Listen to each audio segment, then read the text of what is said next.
Dalam 1 tahun terakhir, tim nasional Indonesia telah merasakan sebuah anugerah tak terduga. Mereka mendapatkan kesempatan emas untuk menguji kekuatan melawan tim-tim raksasa dunia, bahkan yang sudah menjadi langganan Piala Dunia seperti Jepang, Arab Saudi, hingga Australia.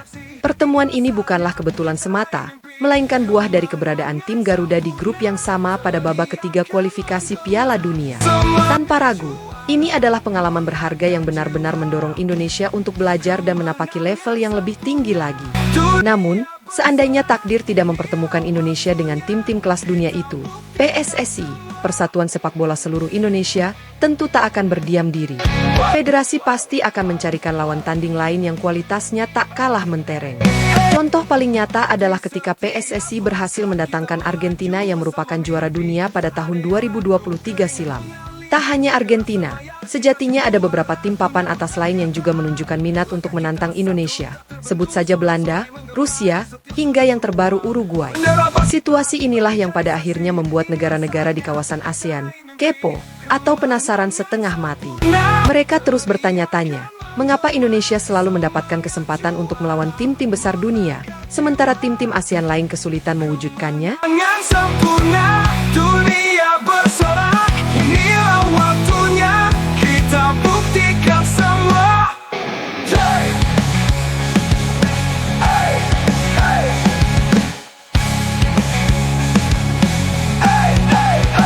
Di setiap langkah kita melaju, bersama mimpi tak ada yang ragu. Keringat mengalir, kerja keras terbayar, kita tim juara, dunia pun tergetar.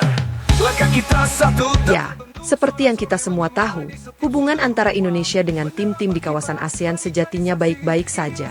Kita sering bertemu di berbagai turnamen, dan dukungan antar negara serumpun juga kadang terlihat. Namun, di balik semua itu, pasti ada persaingan sengit untuk menjadi yang terbaik di Asia Tenggara. Dan inilah yang kemudian menimbulkan dinamika yang terkadang menjurus pada persaingan yang kurang sehat, bahkan saling mengejek satu sama lain.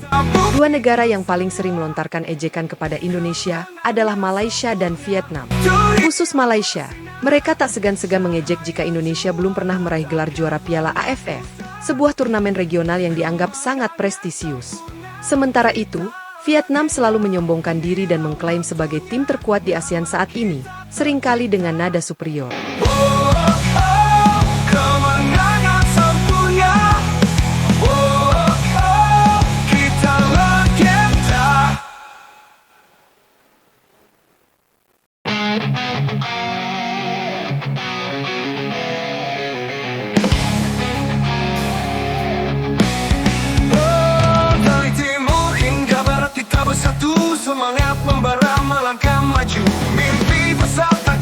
Saat mendapatkan perlakuan dan ejekan seperti itu, Indonesia memilih untuk tetap kalem dan tidak terpancing.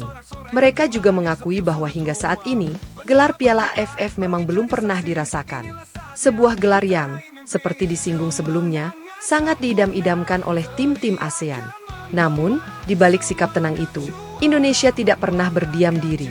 Intinya, mereka selalu bertekad untuk menaikkan level permainan mereka. Salah satu cara nyata yang ditempuh adalah dengan mendatangkan banyak pemain keturunan yang bermain di liga-liga top Eropa. Hasilnya, berbagai prestasi gemilang mampu dicatatkan oleh Indonesia. Meski belum berhasil membawa pulang gelar Piala AFF, paling tidak Indonesia sudah mampu melangkah jauh dengan lolos ke babak ketiga kualifikasi Piala Dunia. Ini adalah pencapaian luar biasa yang sampai saat ini belum pernah dirasakan oleh timnas Malaysia. Selain prestasi di kualifikasi Piala Dunia tadi, Indonesia juga menorehkan sejarah lain. Mereka menjadi satu-satunya tim di ASEAN yang pernah merasakan kekuatan sang juara dunia, Argentina. Momen bersejarah itu terjadi pada tahun 2023 lalu, ketika tim Garuda menjajal skuad Albiceleste di Stadion Utama Gelora Bung Karno. Sebuah pengalaman yang pastinya belum pernah dirasakan oleh tim-tim ASEAN lain, karena biasanya lawan tanding mereka adalah tim yang dianggap biasa-biasa saja. Ambil contoh Malaysia, yang pernah mengadakan uji coba dengan Papua Nugini. Uji coba ini justru menuai protes dari para penggemar Malaysia sendiri, karena mereka merasa iri dan cemburu dengan timnas Indonesia yang bisa mendatangkan sang juara dunia. Bersama mimpi tak ada yang ragu, keringat mengalir, kerja keras terbayar, kita tim juara. dunia pun tergetar.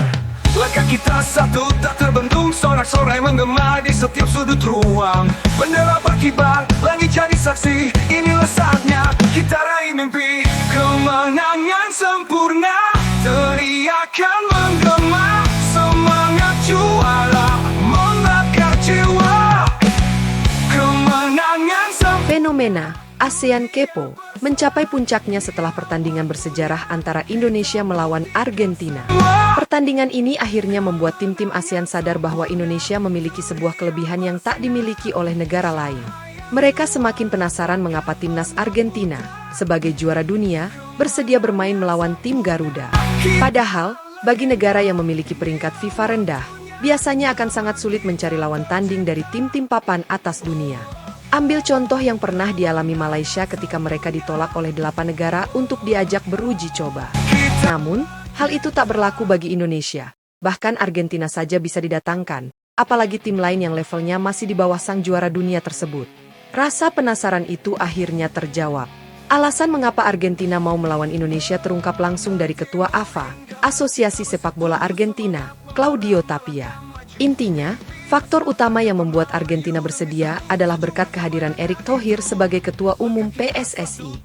Tapia sendiri mengaku bahwa Erick Thohir cukup terkenal di negaranya. Apalagi, ia juga dikenal dekat dengan legenda Inter Milan, Javier Zanetti.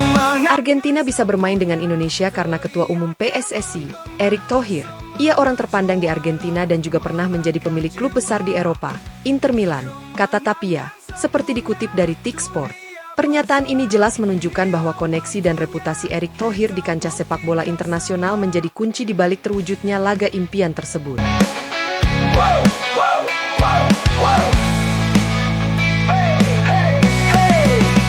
Di setiap langkah kita melaju bersama mimpi, tak ada yang ragu. Keringat mengalir, kerja keras terbayar, kita tim juara, dunia pun tergetar. Langkah kita satu tak terbendung, sorak-sorai menggema di setiap sudut ruang. Bendera berkibar, langit jadi... Terbukti sudah bahwa daya tarik timnas Indonesia tidak hanya berhenti pada Argentina. Selain sang juara dunia, ada beberapa tim besar lain yang secara terang-terangan menyatakan keinginan mereka untuk menjajal kekuatan Indonesia. Ambil contoh Belanda. Bahkan, pertemuan antara kedua tim sudah masuk dalam perencanaan awal. Dan para ketua PSSI dari kedua negara pun sudah sempat bertemu untuk membahasnya. Sayangnya, laga impian antara Indonesia melawan Belanda sepertinya tidak akan mungkin terjadi tahun ini. Alasannya sederhana, kedua negara masih memiliki kesibukan dan agenda padat masing-masing. Untuk Indonesia, fokus utama mereka adalah pertarungan di babak ketiga kualifikasi Piala Dunia. Sementara itu, Belanda juga disibukkan dengan agenda UEFA Nations League dan kualifikasi Piala Dunia. Namun, ada harapan besar bahwa pertemuan antara kedua tim ini bisa terwujud tahun depan jika ada waktu yang pas di tengah padatnya jadwal internasional. Tak hanya Belanda, yang terbaru ada timnas Uruguay yang secara blak-blakan mengungkapkan keinginan mereka untuk menjajal kekuatan Indonesia. Kabar ini disampaikan langsung oleh Duta Besar Uruguay untuk Indonesia, Cristina Gonzalez. Uruguay ingin mengadakan friendly match di Indonesia dengan mendatangkan pemain inti timnas dari kedua negara jika memungkinkan, kata Cristina Gonzalez kepada media. Menpora menyambut baik ajakan tersebut, namun tetap menyerahkan keputusan akhir kepada PSSI. Tentu saja, jika ada celah jadwal yang kosong, pertemuan antara Uruguay melawan Indonesia dipastikan akan terjadi lagi. Dan sudah bisa dibayangkan, pertemuan ini pasti akan membuat rival-rival Indonesia di ASEAN kembali kepanasan.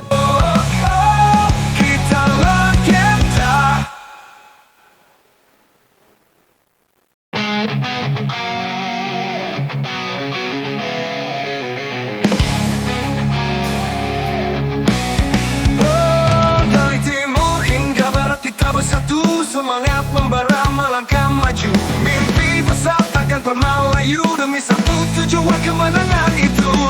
Langkah kita satu tak terbendung, sorak-sorai menggema di setiap sudut ruang.